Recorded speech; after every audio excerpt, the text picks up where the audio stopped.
করি ভাই যখন চাহে মন যা, করি শত্রুর সাথে গলাগলি, ধরি মৃত্যুর সাথে পাঞ্জা। আমি তাই করি ভাই যখন চাহে এ মন যা, করি শত্রুর সাথে গলাগলি, ধরি মৃত্যুর সাথে পাঞ্জা। জাতীয় কবি কবি নজরুল ইসলামের বিদ্রোহী কবিতার এই বাক্যগুলো যেন কেবল আবৃত্তিই করতেন না, তিনি নিজেই হয়ে উঠেছিলেন সেই বিদ্রোহেরই প্রতিচ্ছবি। বজ্রকণ্ঠে হুঙ্কার দেওয়া হাদির জন্য কাঁদছে পুরো দেশ। বাংলাদেশের ইতিহাসে কোনো ছাত্রনেতার জন্য এভাবে মানুষ শোক জানিয়েছে কিনা এমন তথ্য পাওয়া যায়নি। 12 ডিসেম্বর দুপুর রাজধানীর বিজয়নগরের কালভার্ট রোড। হঠাৎ করেই দুর্বৃত্তের গুলিতে রক্তাক্ত হয়ে মাটিতে লুটিয়ে পড়েন ঢাকা 8 আসনের স্বতন্ত্র প্রার্থী ও ইনকিলাব মঞ্চের মুখপাত্র শরীফ ওসমান হাদি। একটি গুলি তার মাথা ভেদ করে বেরিয়ে যায়, মুহূর্তেই বদলে যায় দৃশ্যপট। গুরুতর আহত অবস্থায় তাকে নেওয়া হয় ঢাকা মেডিকেল কলেজ হাসপাতালে। পরে উন্নত চিকিৎসার জন্য স্থানান্তর করা হয় এভারকেয়ার হাসপাতালে, রাখা হয় আইসিইউতেও। চিকিৎসকদের ভাষায় মাথায় গুলিবিদ্ধ হওয়ায় তার অবস্থা ছিল অত্যন্ত সংকটজনক। 3 দিন পর 15 ডিসেম্বর শেষ আশাটুকু নিয়ে তাকে পাঠানো হয় সিঙ্গাপুরে। সেখানে বিশেষজ্ঞ চিকিৎসকদের তত্ত্বাবধানে চলতে থাকে চিকিৎসা, কিন্তু সব চেষ্টা ব্যর্থ করে দিয়ে 6 দিনের জীবন মৃত্যুর লড়াই থেমে যায়। বৃহস্পতিবার রাতে চিকিৎসকরা তাকে মৃত ঘোষণা করেন। মৃত্যুর খবর প্রথমে জানানো হয় তার ভেরিফাইড ফেসবুক পেজ থেকে। আবেগঘন বার্তায় তাকে শহীদ আখ্যা দেওয়া হয়। একই সঙ্গে ইনকিলাব মঞ্চের অফিসিয়াল পেজ থেকেও মৃত্যুর বিষয়টি নিশ্চিত করা হয়। মুহূর্তেই সামাজিক মাধ্যমে শোক, ক্ষোভ ও প্রশ্নের ঢেউ ছড়িয়ে পড়ে। শুরু হয় আন্দোলন। শাহবাগ থেকে শুরু করে দেশের বিভিন্ন স্থানে বিক্ষোভ কর্মসূচি পালন করতে থাকেন সর্বস্তরের জনগণ। শরীফ ওসমান হাদির রাজনৈতিক উত্থান ছিল আকস্মিক, কিন্তু প্রভাব ছিল তীব্র। 2024 সালের জুলাই আন্দোলনের পর তিনি দ্রুত আলোচনায় আসেন। এর আগে তিনি কোনো মূলধারার রাজনৈতিক দলের সক্রিয় নেতা ছিলেন না।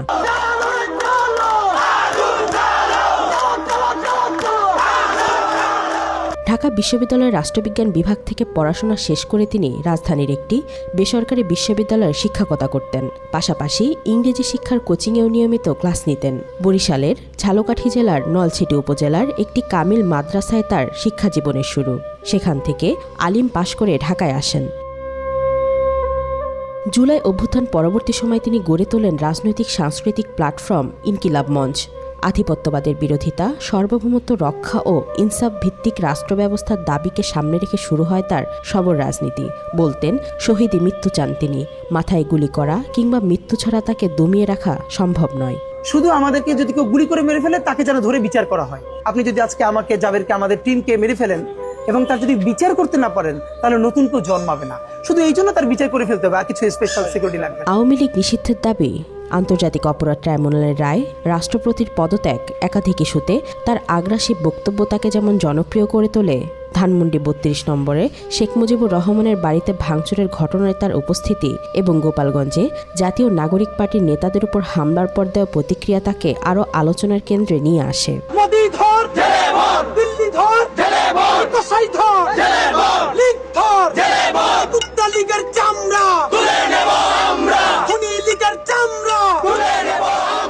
ঢাকা 8 আসন থেকে স্বতন্ত্র প্রার্থী হিসেবে নির্বাচনে অংশ নেওয়ার ঘোষণা ছিল তার রাজনৈতিক জীবনের একটি বড় পদক্ষেপ। মতিঝিল, পল্টন, রমনা ও শাহজাহানপুর এলাকা নিয়ে গঠিত এই আসনে তিনি প্রচলিত রাজনীতির শক্তির বাইরে একটি বিকল্প কণ্ঠস্বর হিসেবে নিজেকে তুলে ধরতে চেয়েছিলেন।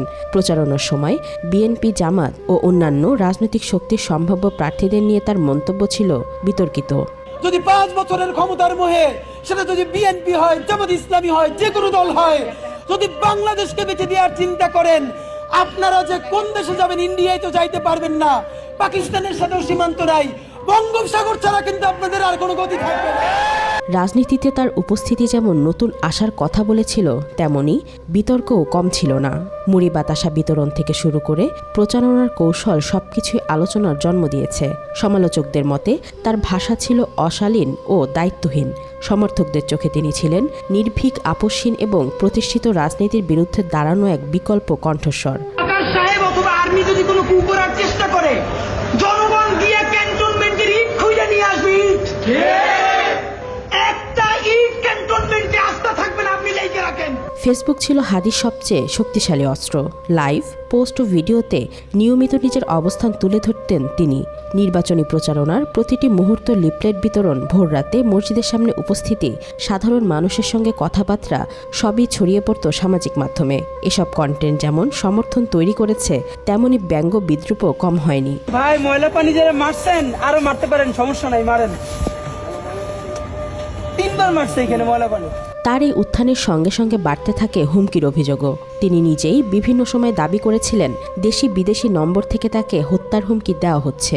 সামাজিক মাধ্যমে দেওয়া একাধিক পোস্টে তিনি পরিবারের সদস্যদের ক্ষতির আশঙ্কার কথাও উল্লেখ করেন।